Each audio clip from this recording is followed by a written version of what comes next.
28-fevral 2026-yil 1-smena 7-misolni hisoblang degan. Demak, biz bu yerda ana bu narsani bilib olishimiz kerak. Ya'ni 7 ayrilgan ilzosi 40. Buni biz 7 ayrilgan 2 ilzosi 10 desak bo'ladi. Demak, bu ilzosida 5 ayrilgan ilzosida 2 ni kvadratiga keladi.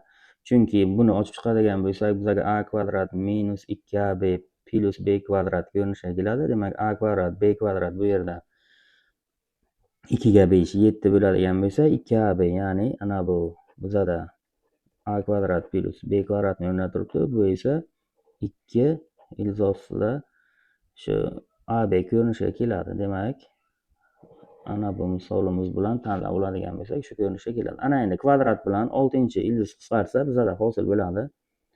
Kub ilzosida ilzosi 5 ayrilgan ilzosi 2 ko'paytirilgan kub ildizda ilzosi 5 qo'shilgan ilzosida 2 ko'paytirilgan kub ildizda 9. Hamma ildizni darajasi kub ildizi bo'lgani uchun bu yerda ham kub qolib ketibdi. Bitta kub ildizni ichiga olsak, demak, ilzosi 5 ayrilgan ilzosi 2 ilzosi 5 qo'shilgan ilzosi 2 ko'paytirilgan 9 ko'rinishda keladi. Qisqa ko'paytirish formulasi a minus b a plus b. Demak, a kvadrat 5 b kvadrat 2 ayirmasi 3 3 kara 9 27. Kub ilzosida 27, demak bundan 3 chiqadi. Bu misolimizni javobi, to'g'ri javobi B javob bo'ladi.